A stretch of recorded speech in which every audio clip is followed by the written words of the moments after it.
স্বাগত দীপ্ত সংবাদের সঙ্গে আছি আমি আনোয়ার হোসেন।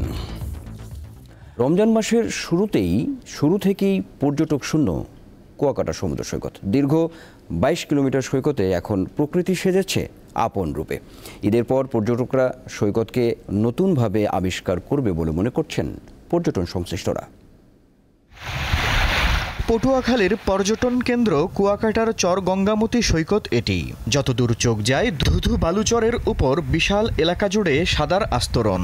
ছোট বড় হাজার হাজার ঝিনুক ছড়িয়ে ছিটিয়ে আছে সৈকত জুড়ে। সৈকতের পূর্ব পাশে ক্র্যাব আইল্যান্ডে বেড়েছে লাল কাঁকড়ার অবাধ বিচরণ। এছাড়া সৈকতে বেড়েছে অতিথি পাখি, ঔষধি গাছসহ বিভিন্ন গাছপালার সংখ্যা। মূলত রোজার শুরু থেকে কুয়াকাটা সৈকত পর্যটক শূন্য থাকায় প্রকৃতি সেজেছে অপরূপ সাজে। রমজান মাস উপলক্ষে পর্যটক কম থাকার কারণে কুয়াকাটা যে প্রকৃতির যে সৌন্দর্যটা সেটা আসলে ডানা মেলেছে বললেই আমরা মনে করি। আমরা কুয়াকাটাকে এখন নতুন রূপে দেখতে পাচ্ছি। এখানে লাল কাঁকড়া দেখা যাচ্ছে প্রচুর পরিমাণে এবং অতিথি পাখিদের আগমন হচ্ছে। ঈদ থেকে তো পর্যটক আসা শুরু করবে কুয়াকাটায়, আসলে তারা এই জিনিসগুলো এখন উপভোগ করতে পারবে। ঈদের পর কুয়াকাটায় পর্যটকদের সর্বোচ্চ নিরাপত্তা দিতে প্রস্তুত ট্যুরিস্ট পুলিশ। ঈদের পরে পর্যাপ্ত পরিমাণ পর্যটক আসবে এবং তাদের জন্য আমরা সর্বোচ্চ নিরাপত্তা নিশ্চিত করি। আর নিরাপত্তার জন্য আমরা বাইরে থেকেও ফোর্স আসবে, সিভিলি থাকবে, পোশাকে থাকবে এবং গোয়েন্দাগিরি করা হবে। তার কোনো সমস্যা হবে না বলে আমি আশা করছি। ঈদের ছুটিতে কুয়াকাটায় 5 লক্ষাধিক পর্যটক আগমনের আশা পর্যটন সংশ্লিষ্টদের। দীপ্ত বার্তা কক্ষ। ঈদকে সামনে রেখে জামদানি শাড়ি তৈরিতে ব্যস্ত নারায়ণগঞ্জের তাঁতিরা। সকাল থেকে মধ্যরাত অবধি চলছে জামদানি বুনন কাজ। এবার 100 কোটি টাকার বেশি বেচাকেনা হতে পারে বলে ধারণা করছেন সংশ্লিষ্টরা। হাত দিয়ে সুতা ঘুরিয়ে ঘুরিয়ে গভীর মনোযোগ দিয়ে চলছে বুনন কাজ। যেন দম ফেলার ফুরসত নেই কারিগরদের। প্রতিদিন ভোর 5টা থেকে এই ব্যস্ততা চলে মধ্যরাত পর্যন্ত। নারায়ণগঞ্জের রূপগঞ্জে নোয়াপাড়া এলাকার জামদানি পল্লীতে ঢুকতেই চোখে পড়বে এমন দৃশ্য। বছর জুড়ে জামদানির চাহিদা থাকলেও ঈদকে সামনে রেখে চাহিদা বেড়ে যায় কয়েক গুণ।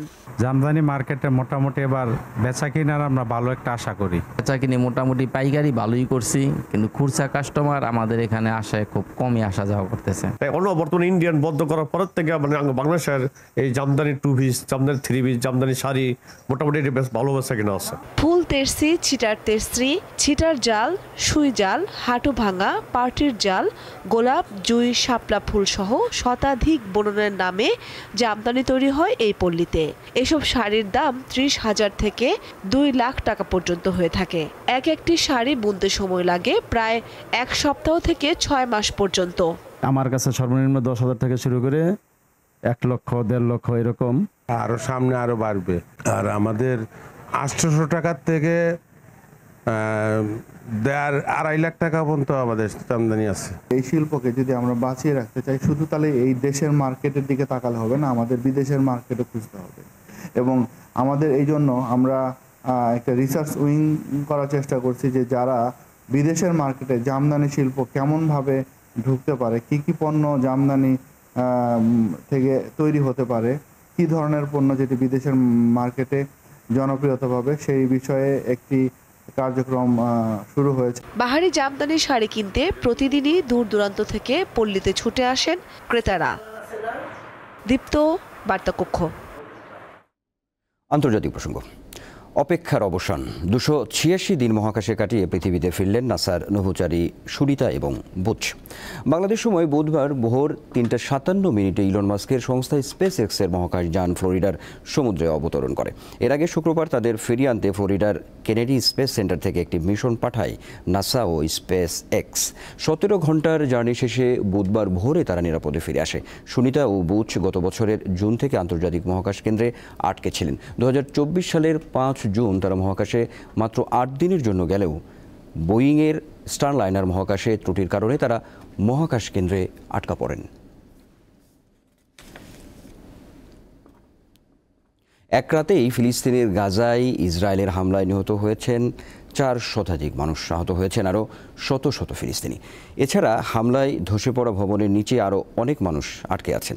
বিমান হামলা ছাড়াও গাজা শহরের আকাশে সর্বত্র উঠছে ইসরায়েলি ড্রোন। বুধবার এ তথ্য জানিয়েছে বার্তা সংস্থা রয়টার্স। এমন অবস্থায় গাজা উপত্যকায় ইসরায়েলের হামলা পুনরায় শুরু করাকে যুদ্ধ কেবল শুরু বলে সতর্ক করে দিয়েছেন ইসরায়েলি প্রধানমন্ত্রী বেনিয়ামিন নেতানিয়াহু। এই হামলার বিষয়ে ক্ষুব্ধ প্রতিক্রিয়া জানিয়েছেন জাতিসংঘের মহাসচিব অ্যান্টনিও গুতেরেস। ইউক্রেনে যুদ্ধবিরতি নয়, শুধু জ্বালানি অবকাঠামোতে হামলা বন্ধে রাজি হয়েছেন রুশ প্রেসিডেন্ট ভ্লাদিমির পুতিন, সেটিও মাত্র 30 দিনের জন্য। মঙ্গলবার পুতিনের সঙ্গে টেলিফোনে 90 মিনিট কথা বলেন মার্কিন প্রেসিডেন্ট ডোনাল্ড ট্রাম্প। এ সময় পুতিন 30 দিনের জন্য ইউক্রেনের জ্বালানি অবকাঠামোতে আক্রমণ বন্ধে সম্মতি জানান।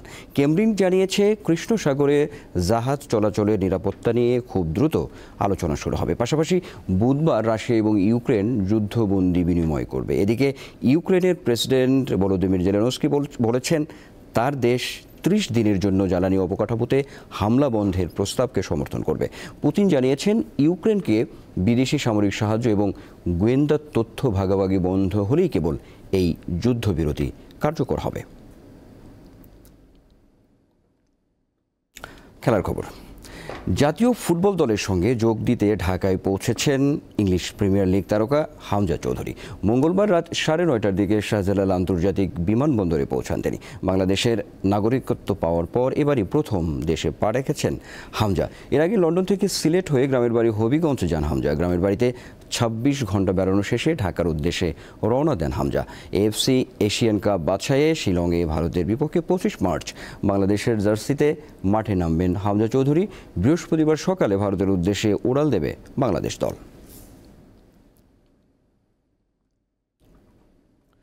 বাংলাদেশ দলে কোন পজিশনে খেলবেন হামজা চৌধুরী তা নিয়ে চলছে চুলচেরা বিশ্লেষণ। কারণ এই পজিশনে বর্তমানে খেলছেন অধিনায়ক জামাল ভুঁইয়া। আর ইংলিশ ফুটবল ক্লাবে 5টি পজিশনে খেলার অভিজ্ঞতা রয়েছে হামজার।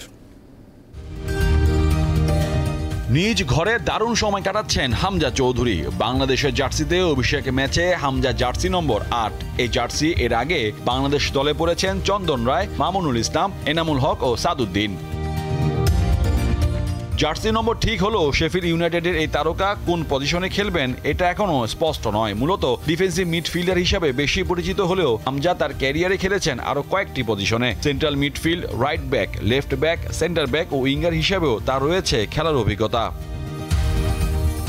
ট্রান্সফার মার্কেটের তথ্য অনুযায়ী হামজা সবচেয়ে বেশি 115 ম্যাচ খেলেছেন ডিফেন্সিভ মিডফিল্ডে। এছাড়া 72 ম্যাচে সেন্ট্রাল মিডফিল্ডে, 18 ম্যাচে রাইট ব্যাক, 4 ম্যাচে সেন্টার ব্যাক, 2 ম্যাচ উইঙ্গার এবং 1 ম্যাচ লেফট ব্যাক পজিশনে খেলেছেন। শেফিল্ড ইউনাইটেডের হয়ে চ্যাম্পিয়নশিপের খেলা 9 ম্যাচের মধ্যে 2টিতে খেলেছেন রাইট ব্যাক হিসেবে, যার একটি পুরো 90 মিনিটই ছিলেন মাঠে, আর একটিতে খেলেন 64 মিনিট।